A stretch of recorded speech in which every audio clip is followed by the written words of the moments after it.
Hello and welcome to the KAVOD Family Podcast. My name is Casey Wilson, and we've got Justin Bonner, Travis Shook, and a good friend, Cliff Graham. How are you, brother? Great to be here, guys. Gentlemen, how are you? Doing well. Good morning. Well, we've been in it's a 7-part series going through what most people know, the 7 deadly sins. And we chose this just because we wanted to take something that we're all familiar with, which is our flesh. If you took all of those things, all 7, plus their branches that are connected to them, it's all rooted and grounded in what we refer to, or the scriptures refer to, as our flesh, right? This is the fleshy part, the carnal nature of mankind that lusts, that desires, that craves, that wants to save itself rather than sacrifice itself. It comes out in 1,000 different forms, right? But we wanted to hone in on a few things. And so we've been going through pride and envy and greed, and we've just been going through it. And today we're going to talk about lust. This is a big one for let's just say everyone, right? Because it's not just, when we think of lust, it's probably common for most men to think about pornography, to run through that vein. But we want to go down in some ways and talk about just the effects of lust on life, on relationships, how this actually plays out in the world. You know, that's kind of why, you know, you're here today, Cliff. You have a unique background in this area when it comes to not your own struggle with lust. We laugh at how there's no real way to say that because it always sounds shady and seedy. So bad. You're the best luster we know. But you've been able to work in a unique field that helped deliver, save, rescue people out of this addiction, and so or the evil fruits of this addiction. And so eventually we're going to go down that topic. Does that work for you guys? Sounds great. Did you guys have a good week? Has it been good? Yeah. I mean, we're about to dive deep into this discussion on lust. Probably be ready. Are you guys ready for that? Yeah. So anyway, let's just throw it on the table. Lust. What is it? What is this monster that we call lust? I'm not asking you to bare your soul and to talk through all of your battles that you've had, but lust is that thing. You know, the scriptures talk about the pure in heart shall see God. The pure in heart shall see God. And I tend to understand that. I don't know of a man that, because of his own purity, that he literally sees God. But I tend to think, and you guys can chime in here, I tend to think that what that's talking about is that the pure in heart, when they look upon creation, when they look upon the opposite sex, when they look upon life, the narrative of God's story, they see it in his lens, right? They see his fingerprint upon every child. They don't just see, for a man, a woman as an object of sexual desire. They see that as the creation of God, as a daughter of his, as someone he's made uniquely in his image. And so at the root of all of this, I think we're going to get to a point where eventually we land and we talk about the mind of unbelief and shifting to a place of belief.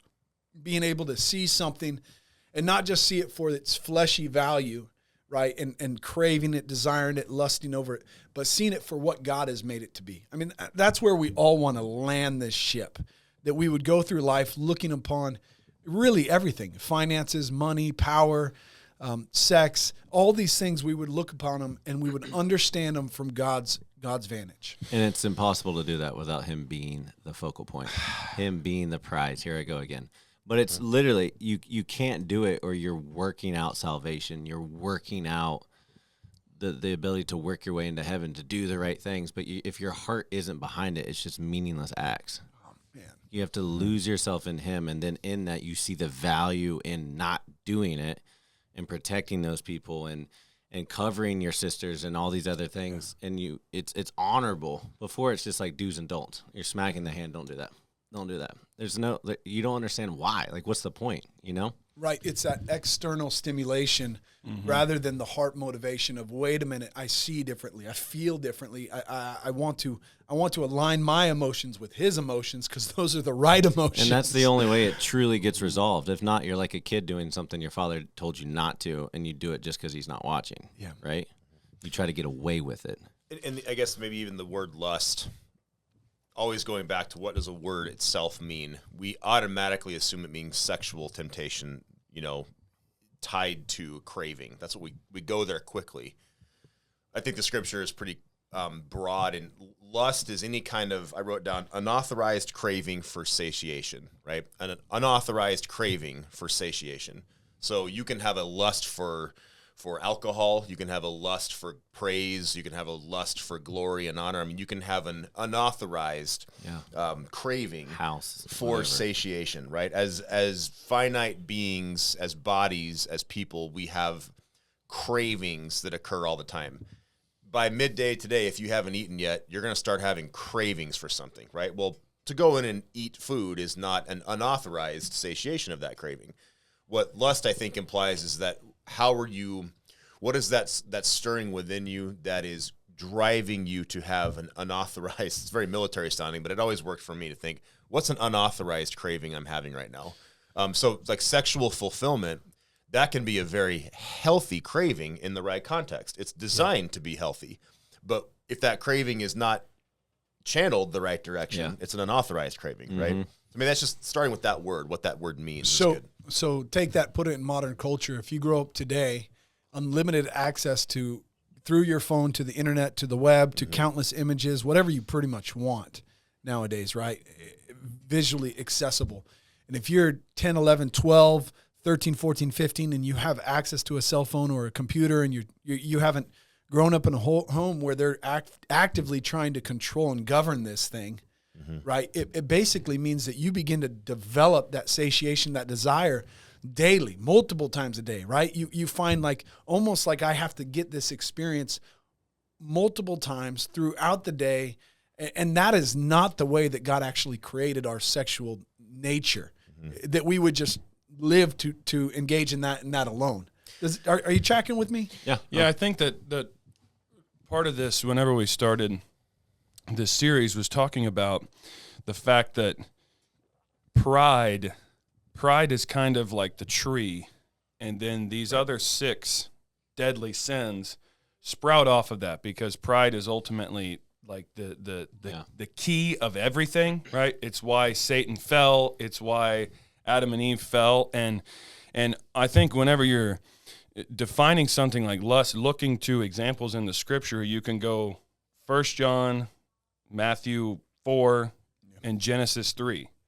1 John 2 says, all that is in the world, the lust of the flesh, the lust of the eyes, and the boastful pride of life is not from the Father, but from the world. Take that all the way back to Genesis 3. That's exactly how Eve was tempted, was exactly with these. And then we see in Christ, he's the fight. He's the victor. It's the same format. Satan tempts him with the same formula.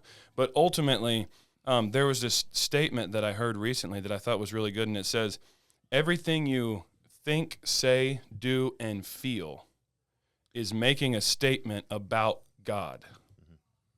So everything you think, say, do, or feel ever is making a statement about God. And so what you see with... And not necessarily a true statement. No. It's just... No, if you look at a woman and you look at her body and not her face, and you think, I want that, you're making a statement about who that girl is in God's eyes, and it's a false statement, right? And that's exactly what happened with Eve. When she looked at the fruit and listened to the serpent, she made a statement about God, and that statement was, you are withholding from us. The life would be better with this. You haven't given us everything that we need.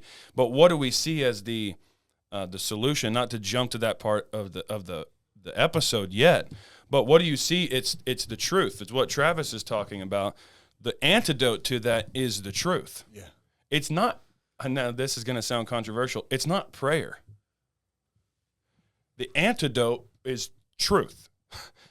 Like, Jesus didn't pray when he was tempted. That sounds inflammatory. He just quoted and obeyed what the scripture said. Mm-hmm.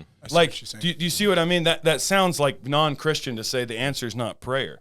But the truth, Christ, a habitual sight of Christ, and knowing the truth about who he is, knowing the truth about who you are in him before the Father, knowing the truth about the Spirit that is in you, is the antidote to that. That's what Christ did. Just like you talk about with like the silver and the dross, like God is this all-consuming fire, and if you're constantly before him, everything else can't help but burn off. Mm-hmm. It eventually dies. Mm-hmm. But it's that repetition to stay with him, go to him, you go back. You get distracted, go back. That repetitive turn back to.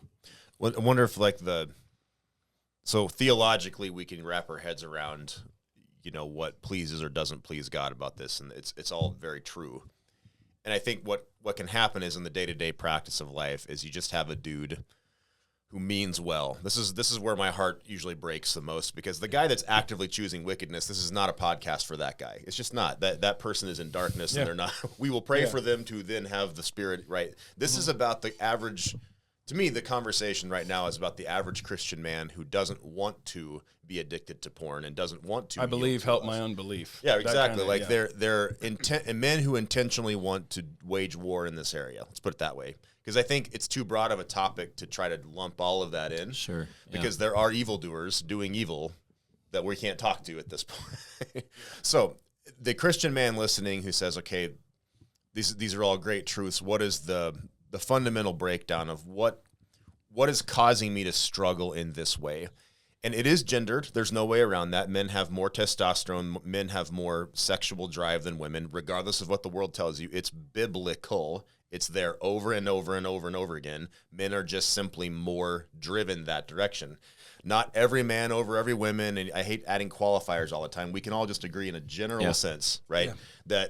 And you know what doesn't lie is the statistics from pornography companies. They don't lie. They know human nature at its best, and their statistics will tell you that it's 80% or more users are male. Well, that tells you, regardless of someone's opinion on the matter, who is seeking this out, right? It's nearly all men.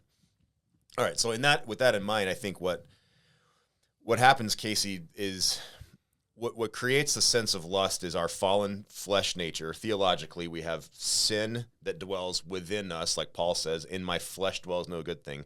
Our flesh is craving fleshly things. Right. And then what happens is that the only way to overcome that, of course, is the Spirit, with the Spirit of God moving and empowering and enacting and walking in truth, like Justin said. These are all true things. But why does the believer struggle is always an interesting one, because what's that piece of you as a believer that just can't let go of those things that crave darkness? And it's a heartbreaking battle, because so many men try so hard. They're good husbands, they're good fathers, they're pastors, they're whatever. They really sincerely mean well and practice what they preach, and yet this one sneaks up, partly because of proliferation. That was a long way to get to that point, but if you spend time in the Middle East, you see how covered everyone is. It's the first thing you notice over there is there's just people are more covered there. Certainly. And now I don't make the case that more covering means lust is gone, but what it does mean is you're simply less assaulted by it on a day-to-day basis, where there's yoga. In America, there's yoga pants everywhere. Every billboard, every commercial, every ad is sex all the time, incessantly. You cannot go through a day in our culture. Even alluding to it. They know that that it's it even sells. allusion to it. Absolutely. Always getting your mind there. It's so saturated. So even to a degree that we old folks in the room, we didn't have it in our day to the degree that they have it nowadays. Right. I can remember the first time I looked at pornography when I was, I think I was in late elementary school, early junior high. I had a friend and went to his house, and he pulled out, literally, it was like the stereotype. It was a Playboy magazine. And I remember that was the first time I encountered that. And here I am, sheltered preacher's kid. But I felt reaction. I felt reaction, 7th grade. Now, that was my first encounter, and it didn't happen again for a long time. That was how different the world was even just 30 years ago, whenever that was, right? Now, I mean, you just don't get any relief from the images and the context assaulting you, right? Mm-hmm. Yeah, that's what, going back, it really is because of these devices. It has changed the outlet, right? Mm-hmm. You used to have to fight to get to your neighbors or go to your uncles or whatever it is, and then go in his closet and find the stack of Playboys that he had. That is not the case today anymore. Mm-hmm. It's just not. And so it's an overwhelming access. And so, but not to say that because of that we have to be slaves all the more. Right. It's to say that the issue is actually not the external. The issue is actually one inwardly, right? So no matter how abundant they get this resource out, we're saying that you can have victory. And you can have victory if your heart becomes renewed, if your mind is chasing after God, if you learn what it takes to fight off of these things, right? The dopamine hit that comes from, exactly right. And I think where it circles into is the dopamine hit that comes from a man looking at a woman's naked body. I'm just going to be raw with it, right? Like the dopamine hit that comes is God designed. It's oriented that way. That is for you and for your family, for your marriage. Yeah, the original wiring was that you looked at a woman and that dopamine hit you, and that was what you looked at, right? So that had its channeling. Yeah. Now your dopamine hit from that is coming from so many thousands of sources that even the authorized source, we call women, you're not just authorized sources, just hang with me a minute. The authorized source of that hit for you, a man, is diluted by so many other things that it doesn't hit with the same force that it was originally intended to do. So quite literally neural pathways in your mind, which only take a day and a half to form. When Paul talks about, be transformed by the renewing of your mind, I think that's what he's referring to specifically, is actual physical neural pathways, right? Charting new pathways. Absolutely. Yeah. So we know with modern research that neural pathways are formed through porn addiction, through sexual addiction, through lust. And so all of that energy that you have in you is going through 1,000 streams versus what was just one or two originally intended. So it's diluted. It's why testosterone is so low. I got to tell you guys, in men's ministry, you wouldn't believe the number of young men that have erectile dysfunction prescribed to them, those drugs prescribed to them. The simple, like, married couples come in and they're in the early 20s and the guy is struggling sexually and they're 20. I mean, can you even, that seems so foreign to think about. How is that possible? You've saved yourself for marriage. Yeah. You know what I mean? So you have that in you, and that's the world as we see it, being physically against a man's attempt to be pure and avoid lust. Yeah, and I think that's why, for us, so many things always circle back to family, KAVOD family, honorable family. And part of that is we truly believe that God has set for lack of other words, a program that we all go through, and that is the course of life that God's using in order to mature us, grow us, sanctify us, train us, raise us up from boys into manhood. And family really is that process. And so as we begin to delay things like family, children, as you push those farther and farther back to 28, 30, 35, 40, as you push that back, well, what doesn't get pushed back is this sexual impulse that begins at 13, 14, 15, 18, 20, that's alive and very active. And so if you're going to think that you can suppress that thing while you wait another 10 years to begin to build a family, it's not the natural. It doesn't mean it doesn't happen. You're fighting a tide. Exactly, right? But I think in that, one of the first things people say is, well, maybe the gift of singleness or something like that is sometimes thrown out. They do. If you have the gift of singleness, you know it. I'm trying not to scoff aloud. Sorry. You know what I mean? Like, people talk about that all the time. It's a real Christianese way of talking about, you can't get a girlfriend.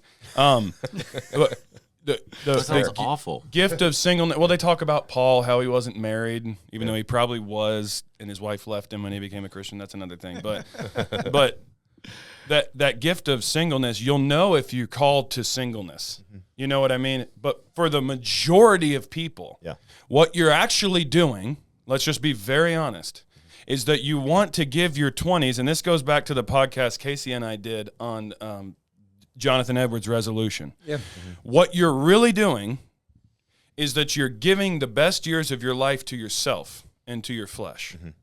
You're giving your 20s. You don't want to be chained up. This is endemic in America, that children are a burden. Children are baggage, and you only do that when you have nothing left to do. Then you settle down. But people don't realize that in those 20s, when you're living and traveling and sowing your proverbial wild oats, what you're doing is you're charting those pathways that Cliff is talking about. Think about you're walking through the woods, and you walk down a trail. Every day you machete it out, maybe when you're 8, 10 years old and you first started watching porn and lusting. Mm-hmm. You chop down the trees and you walk down that path, and you walk down it every day. For many guys, every day. Mm-hmm. Maybe once a week. It becomes like a deer trail. You'll always and you walk down it without even thinking. You're walking down it, then you realize, whoa, I'm on this path. But what it takes to get off of it is charting another path, Right. right? Like, and you can't do that if you're doing the same thing over and over again, which is what people get stuck in this, I'm going to stay single and I'm going to enjoy my single years, and this time you get stuck in this everyday rote rhythm. In that, it's such a cop-out because you're choosing the easy thing to look at a phone versus grow up, control your emotions, take a shower, work out, pursue a woman, her reject you, figure out how to mature, how to grow up, how to man up to become what she would be. Like had a while back, like be a man worthy of a woman, be a man that's honorable, that somebody wants to follow, that somebody would want to fall in love with. You've got to grow up. Yeah. Like I have daily conversations with my son. I'm like, what is all this emotion? I said, hey, guys, men don't want to be around that. A woman will never love that or want to be a part of that. You have to control that. It doesn't mean you can't have emotions, but like you have to grow up. Yeah. There's a great book by Doug Wilson, and it's called How to Be the Kind of Man, the Kind of Girl You Want to Marry Will Want to Marry. Great title. That's the title of the book, and it's like, that's what you're talking about. And I think, too, and we're tempted as men's ministry workers, there's funny memes about how you go to a women's conference and all about encouragement and love and support in men. It's like, you're all worthless, and it's like boot camp, right? It's like and Father's Day and truth. Mother's Day. There's truth. Now, I think the danger and the savage problem with that all the time is that this is going to be a little bit of a dark path, but I think it's a true one, okay? The women sin too. This is news to American Christianity, but women do in fact sin. They're just as capable of lust and evil and darkness as men are. It's just that the difference is when men are captive to sin, there's more destructive consequences on a more overt level, right? Yeah. But they're still capable of sin. My wife is a sinner. Your wives are sinners, right? So becoming clear with that, knowing that what that manifests in the lust category is women they tend to be excused in American Christian culture. Let's just go ahead and say something really inflammatory, though. Society doesn't rise and fall with women's sin and not sinning. It rises and falls with men being sinful pirates or being godly home builders. Yeah. Right? Like let's just be very honest. Yeah. Societies rise and fall with men, not with women. So that's what that sounds. No, but it's true, and I guess controversial, where I'm going with that, yeah. I think, is just to keep my side of it on course. Here is the women's sin truth that has to exist in this is that for a man, the idea of lust to be occurring in a society, it was never the case in the history of the world that they had a birth rate problem. Does that make sense? Like right now, there are entire developed nations that will cease to exist in the next 60 to 70 years. Yeah. Korea, Japan, their population is falling because of the liberation of the woman. Yeah. Now, have there been good things, blah, blah, blah? Of course. But we actually are ceasing to exist as a people because a lot of people are thinking, well, I'm just called to being single. I'm supposed to be single. It is not the normal thing. If you are called to be single, that is a very clear, rigid thing from the Lord for a purpose for his sanctification. Mm-hmm. Yeah. Assume, gentlemen and ladies, assume you're supposed to be pursuing marriage relationship and family building. Assume that until God course corrects you from that point. And it being difficult or hard is not the sign from God that you shouldn't do it. No, it's probably you're going to die young as a martyr if you're called to singleness. Let's just be honest. Like all the guys called to singleness in the New Testament were martyred. Burned at the stake. So if you find yourself in a jungle somewhere with a machete to your neck, you're probably called to singleness. Do you know I mean? And let me just, I want to make sure that I don't, there's a plan I'm trying to land on my side that I walked in here and it provoked me, and I because all of these things exist as what right looks like. We've used that phrase before. What does right look like? Yeah. I think the family functioning, the calling of this ministry is functioning, healthy families, building a great society under the submission of Jesus Christ. Like that's the idea, okay? Where lust comes in, where the dragon sneaks in and starts burning things, is he always takes a good thing and just turns it a little bit. That's what he's doing. He's taking a thing God made. Did God really say, like the serpent? He's taking a thing God loves and turns it. And so the result is that flesh, you operate in the flesh, other flesh becomes a commodity to you to be consumed like meat, like vegetables. flesh becomes an appetite-driven thing versus a godly satiation. So that then brought to where things like human trafficking and pornography, where that all comes from, it's just the world recognizing there is appetite for this that we want to provide capitalistically for. Yeah. Yeah, that's the scary thing is like we were talking about before this started is that's if you say it sounds so insane, but if you say there's a straight line between an 8-year-old kid watching porn for the first time and the movie Sound of Freedom, people go, all right, calm down. Like, this is innocent. This is the most wicked thing you could ever conceive. But what you're touching on and what you're getting at is that because of the way sin operates, there's a straight line between the two of those. That's where it goes when this is unbridled. There has to be a source for the demand, right? Yeah. And there has to be a market. Yeah, that was and that was what I saw on my side. I can't legally refer to which organizations I worked with and all that, but for a number of years I was a part of human trafficking anti-operations teams in Central and South America, North America, and that's what we talked about heading into this. Hey, this would be maybe the segue into what is the ugly side of that porn portal look like, and I think for people to realize. We can all agree that it's darkness to have pornography, and we know that these girls a lot of them are enslaved and they're oppressed, but what's troubling is that a lot of these women are sinful women who are Jezebels. I hate to put it, but that's what's going on. A lot of them are that way. They're on OnlyFans deliberately trying to seduce men for money. That's bad. And also, there's an enormous amount of trafficking and slavery going on where girls, the youngest girl I ever saw sold for sexuality in the field was 2 years old. I know there were infants that we were aware of, but the youngest that I ever saw with my own eyes was 2 years old. And she had been making pornography or being forced to make pornography for about 1.5 years at that point. So they started her at about age 6 months. And you think, really, Cliff, baby porn? This is supposed to be a family podcast. I'm just saying this is what's real and out there, because eventually those neural pathways that you're forming, you have to keep hitting them and going farther and farther. And then a regular, normal woman no longer does it for this person. They have to keep going farther into that lust pathway to get to total destruction of their sexuality. You have to manipulate the image of God even more in so. that subject because the lust is growing within you, right? It's the heroin addict. Yes. It's the same exact Well, thing. there's no like stagnant, still person in the world, right? Like you're either in Christ and moving towards Christ likeness, right? Even if that's infinitesimal, or you're not in Christ and you're in the kingdom of darkness and you're moving more and more towards that, right? No one is just this stationary, like, I'm not doing that, but I'm also not pursuing God. I'm just kind of doing my thing. If you might not even see it, but you're moving in one direction or the other. It's either towards Christ or towards destruction, and the end of that is what you're talking about. And people aren't aware of that. So, Cliff, let me ask you, is there more to that experience in that story, your journey in this, that you're able to flesh out with us on air? Yeah. Hold on, though. There is a good bit?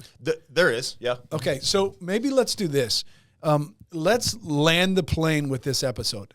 Let's give a little guidance to the audience and say, hey, if this has whetted your appetite, if you're familiar with this, if you're struggling with it, this is where you really like get them to a place where they can land and direct their emotions this week.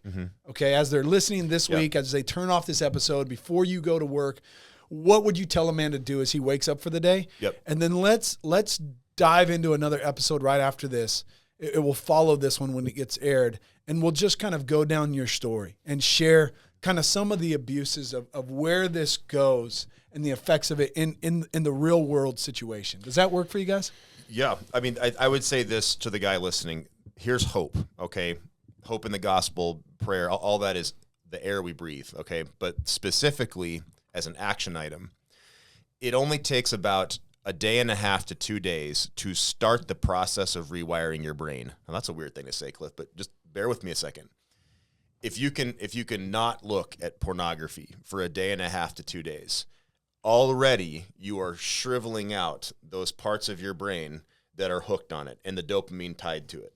So when a man looks at, I've got to kick porn cold turkey, it's more difficult than heroin addiction to kick is. It's just more difficult because it's so much more prevalent now. So God gave your brain this amazing ability. It's his common grace to course correct with some will attached to it. Don't look at something sexual for a day and a half to 2 days and just achieve that first victory. That first victory. That doesn't cure you. You're not even close to cured. You may not ever be cured. But that first day and a half to 2 days of avoiding sexual things in your sight lines and in your mindset and all that stuff, you just start to let that wither on the vine a little bit. Yeah. And then it becomes easier to add another day to it. And listen, relapse is going to occur. It's going to occur. Inevitably, it's going to occur. But it doesn't have to be back progress. It can just simply be pick yourself up and keep shriveling those neural pathways one after another. That's what we give that hope to people out there. Yeah, that's good. That's one thing to remember, too, like what you're talking about. If you are in this like an everyday thing, an every other day thing, like this has really got you, then after those couple of days, be aware of the fact that the devil is going to speak to you. He doesn't like it. No. And one of the first things you're going to hear, and I'm not talking about the audible voice of Satan, like let's not get crazy, but one of the things you're going to hear is like, you've done good. Take a break. Absolutely. Yeah. And when you sit down to take a break, I found in my own life, early in the morning, there'll just be some kind of thought, just some random thought quickly, like a millisecond about lust. Quick thought, and it's gone. And it's like a seed thrown out, and it's, okay, there's a test. Yeah. What are you going to do with that one thought? That's what I want to hit on. It's huge. Proverbs 5, 6, and 7 are all warnings on adultery, and there's all kinds of practical things of what to do and what to not do. You don't fight it. You run away from it. You get with God. Yep. So dive in Proverbs 5, 6, and 7. That thought is huge because he's going to tempt you and throw these thoughts in, and most people will, oh, it's me, dang it, I'm struggling again, here I go. Like I just talked to someone recent about this. I'm like, the warfare is in your mind, and you renew your mind, and you speak truth. Same thing that Christ did. So when that comes in, immediately it's like, no, I choose Christ, and I choose my wife. That's enough. And repetitively doing that, it becomes easier, and it becomes all that you want. And then if you do see something, because let's be honest, Facebook, Instagram, it's not even you go look for it. They're ads sent to you. Like the algorithm for men is totally different than the algorithm for women. And men don't take that as like, oh, I can't help it. It's put in front of me. That's not an excuse. But it is the way that it is because they're trying to sell something. They're going to put it in front of your face. So you flee from it. You run from it. And just because the thought comes in your mind doesn't mean it's yours. You renew it. You give it to God. I'm his son. He is more than enough. I choose the cross. I choose Christ. That is sufficient. And then I will forever, Proverbs, I think it's 5, let your fountain be blessed and rejoice in the wife of your youth, a lovely deer, a graceful doe. Let her breast fill you at all times with delight. Be intoxicated always in her love. Like literally, he tells you, choose her. And you choose Christ, you choose her. That intoxicated is crazy because it really means be led astray by her love. Like by her. Yours. Yeah, like let her lead you off of what you're thinking about. If you look at it though, whenever you look at porn, what you start to look for, it's not love. It's a lustful look. And the reasons why men who stay with their wives for an eternity and when they're 70, they love them more than when they were 20, it's not just the physical appearance. It's the life. It's the stretch marks from having your kids, to see the gray hair from the stress that you've went through. You love the woman for every fiber of her, not just what her boobs look like and her legs look like, but like porn rewires your thinking to just an image and a look and hips and curves. Yeah, and you have to let your understanding of beauty be rewired, right? You have to let that definition change over time too, because you're married to somebody that's changing over time. One of the points that I remember hearing from a gentleman a long time ago, he said, make your wife, the one that you chose, the one that you are married to, the one that you're in covenant with, make her your standard for beauty. And so rather than taking the world and what the world says about beauty and comparing your wife to that, you take your wife and you say, she is beautiful. And you make her that affection, and then you push off the other things, right? You don't run down those aisles and entertain those thoughts for what they are. I'm going to smack you in the head. I know, yeah. I mean, I think for just the empathy, just a quick last thought on my side on the whole thing is empathy is key when helping someone through this. The man that doesn't want to be in this really doesn't want to be in this. His self-loathing is so extreme that when I see condemnation-based sin treatment that comes out of this issue, because it's icky, because it's gross. So if you're the wife listening, you have sin too. And if someone's going to address that in you and walk you through that, you would pray for grace and empathy for someone to do that. They would need to rebuke and call you out if you need it. But then Christ is our empathetic high priest. So to model that to a husband and to a man, as long as he's trying and eager and willing to go for it, empathy is key. Otherwise, judgment, condemnation, and revulsion, you're just digging that corpse even farther into the ground. So you're saying almost with the brothers that that you're running with in this, because ultimately that's what it comes down to. You got to find a band of brothers that you're running with, right? Yep. Don't treat them like outsiders that you're trying to correct to keep in the band. Almost look at them like sons, or look at them like family or brothers that are in, because you really do. I train my sons differently. If my son was to come to me and say, Dad, I need you to know what I saw, you would deal with him differently. The goal's still the same. Absolutely. But the way you get him there, there's a gracious love, and there's a personal responsibility that you take. And so I'm willing to check in on my son daily in that regard. You know what I mean? With a friend, you're willing to call him every day and say, hey, man, how you doing? You're trying to make him mission effective. Yes. You're not just calling out his sin. That's the worst part about college accountability groups is just sit around talking about who made it through a week without looking at porn, right? I mean, but it's like, no, what? Hey, brother, if this is going on, this is inconsistent with who you are. This is inconsistent with who you are. And we want you effective in the fight. How can we help you? Because I want you to wake up tomorrow morning immediately making war on the enemy again and not making war on yourself constantly. Yep. Yes. That's the goal, right? Yeah. That's it. I think just two quick things to close. Number one, practically, Tom Miller, one of our mentors, my father in the faith, one of the things he told me very early on was, if you start to lust after a woman, if you look at a woman and you recognize her beauty and her attractiveness, stop what you're doing, look away from her. You don't have to close your eyes and get down on one knee like Tim Tebow would do, but stop and pray. Yeah. And thank God for her. Thank God for her beauty. Pray that she would use her beauty in a godly way. Pray that her future husband or current husband would love her as Christ loves the church. Pray for her future children. Pray that her children would rise up and call you her blessed. And in that time, if you will stop lusting after that woman, right, that will stifle it. And that's what you're doing is you're taking that thought captive to the obedience of Christ. And you're saying, no, God, I'm retraining my brain to look at women or to look at men and to thank you for them. Yeah. That's what Christ did. When Christ saw Mary at his feet, he thanked his Father for her love, for her affection. And second, Romans 7, we talked about it earlier. Romans 7:21, I find then the principle that in me evil is present, in me who wants to do good. But Romans 8 follows Romans 7. And Romans 8 begins with, therefore there is now no condemnation for those who are in Christ Jesus. And that's the drum that Travis beats. That's the drum that we all march to, is the fact that, yes, there is evil present in me, but that's not the point. The point is that I was a sinner and I was saved by grace, and now I am a son or daughter of God. Not that I'm a sinner saved by grace now, but that I was a sinner and I was saved by grace, and now I am a child of God. And now what does that do? I can look to him and I can run after him.